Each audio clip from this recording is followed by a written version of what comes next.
defend them. It's that I want to include them because they are a part. They're a part of the conversation about. Did you just say trans people are messed up? Yeah, they're like abnormal. You know, like they've been traumatized. Why would you not identify what a real woman is? Because people who are confused about who they are might be offended when you might be able to help them by really identifying what a woman is and what a man is, and they may think about it and overcome their traumas. Did you just say real woman? Right. So you think that there are women that aren't real women? Yes. Okay, like what? A lesbian. A lesbian's not a real woman? Or transgender. Do you think men who take off the body parts and put on women body parts, you know, like breasts and all that, and put on dresses, are they women or are they still, are they women or are they still men? Sorry, ask the question again? You know how there are transgenders? Let me do this. Transgenders now, and they're confused about their identity. So you heard of Bruce Jenner, right? Mm-hmm. We all know Bruce is a man. Well, he took off the body part. Where you going? I'm leaving. Why are you leaving? Because. What? Because what you're saying is extremely offensive, and I'm not going to sit here for it. Come and tell me why. Nope. You're running? Yep. But I thought you were... An actual incident that happened to... I have two boys, 11 and 13 years old. This actually happened to my eldest son, who's in grade 8. He was in the schoolyard playing. A grade 1 girl walked up to him, slapped him across the head, and said, "You are not allowed to hit girls. You cannot hit me back." Mm-hmm. I'd like to... Well, at least she was being honest. You know, and an adult woman who would do that would probably find a way to turn herself into the victim. So... two parts here. One, I wanted to share this actual event. I have found that my boys are having a real difficulty at school, very inhospitable. Mm-hmm. My eldest son has been targeted by a number of events that actually, one of them led to a criminal charge based on false information. Mm-hmm. But the question I have for you is, what can parents, what can boys do to avoid being trapped in this condition? Like, what should my son have done? You know, the really horrible thing is what I told my son. He was about 6, and they'd plowed the parking lot at the complex where I live, and they'd piled up all of this packed chunks of snow, right, all in a big pile at the end of the parking lot. And he was up there with a girl from the neighborhood when he should not have been. And she tried to push him off. And this is a fairly tall, about 10 feet tall pile of snow, right? And so he skidded down, right, sort of on his bum, right, hurt himself a little bit. And then he threw a piece of this snow up at her because he was mad, right? And I think he had every right to be mad. And when he came in and he told me about it, he was really upset because he was scared that he was going to get really seriously hurt. And I actually told him, right, you be really, really careful what you do when you're around girls, because I still might get her mother at my door, right, to give me heck for you throwing that at her daughter, right? Like, it's not fair. It's just not, right? But you have to be aware of what other people are going to think. I know she was in the wrong. You know she was in the wrong. But any outsider coming in is going to assume that you were the aggressive one, that you were in the wrong.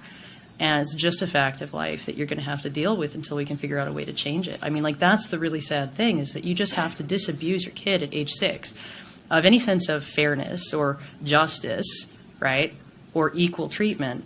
You have to tell him. You know, I mean, like, that little girl who hit your son, it's the most honest thing she could say. I mean, everything she said was true. Yeah, what astounded me is I wondered, how would a 6-year-old child learn this concept? Oh, they know. They know.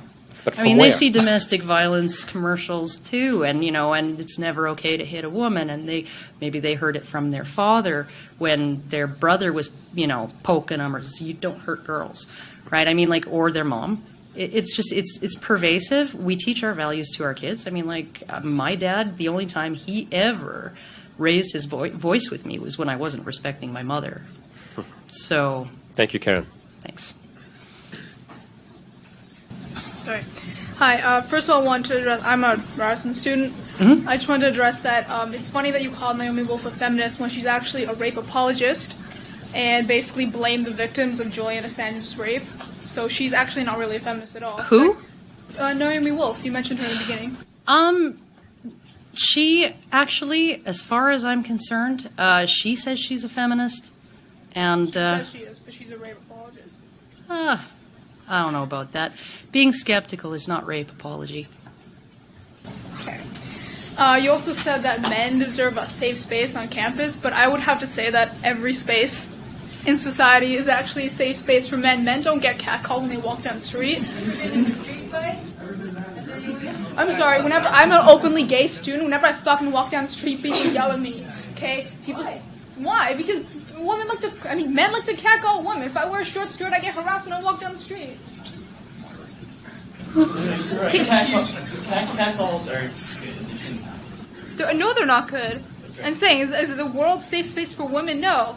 Women deserve a safe space on campus. Queer people deserve a safe space on campus. Trans people deserve a safe space on campus.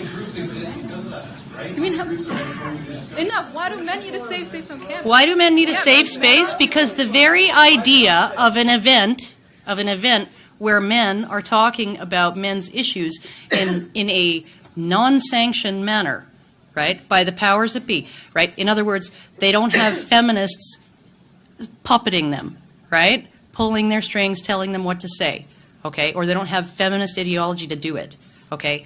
When that happens, then you have what happened at the Warren Farrell protest. I don't know if you watched the footage of that, right?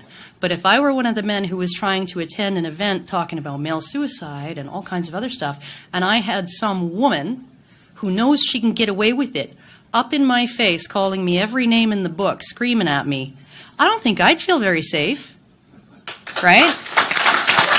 Okay? And frankly, men are the majority of victims of public sphere violence. I'm not saying that any of those statistics or male suicide, any of that stuff exists, because it does. Men are the victims of more workplace violence, workplace suicides, low enrollment rates. That said, that's not systematic oppression in society. Really? I think that when a 6-year-old girl can hit another child and get away with it and never ever have to suffer retaliation because he's a boy, okay? I think that's systematic. How? Because if the system intervenes and punishes the boy for hitting back, right? It's systematic. Because we hear the same argument. What, you're saying that it should be okay to hit women? Nobody should be hitting anybody in the first place. Hit back. You can hit back. You should it's okay for a woman to hit a man? What? Why does feminism say it's okay to hit a man? Feminism does not say that it's okay to hit a man. Okay. Thank you for the questions. Professor Sheehy. Okay,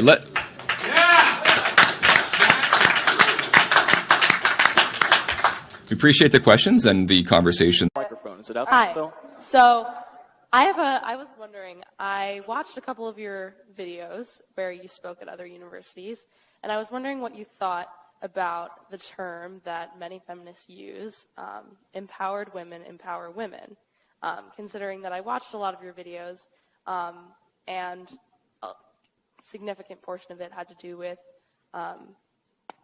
criticizing safe spaces and trigger warnings, which a lot of people find empowering. We'll do trigger warnings, and then we'll do, do you mind if I do microaggression instead of safe space? Okay. Several scholars have tried to, psychologists have tried to find evidence that they're effective. And I think it was Richard McNally at Harvard, a psychologist, he looked at the data on trigger warnings and just couldn't find any evidence that this was effective. If people are traumatized, they don't know what's going to trigger them. It's unpredictable. And one of the worst things you can do is completely insulate them from the world. That if someone's traumatized by something, you kind of gradually give them little by little exposure. You don't isolate them. The other thing that Richard McNally said is that a lot of people have traumas and don't get PTSD. There's something called post-traumatic growth. It's not always that you're disabled, psychologically shattered. People are very resilient. So what he found was that this was actually a political phenomenon.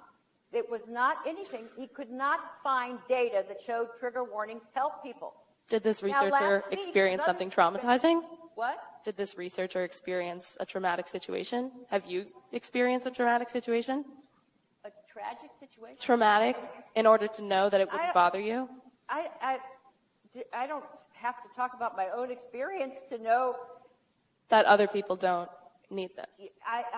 Look, whatever I've experienced, I would want to know if that, maybe it's just me, maybe this is my reaction, and maybe other people are different. So you do want to have someone to look at a representative sample of the population and see what's going on.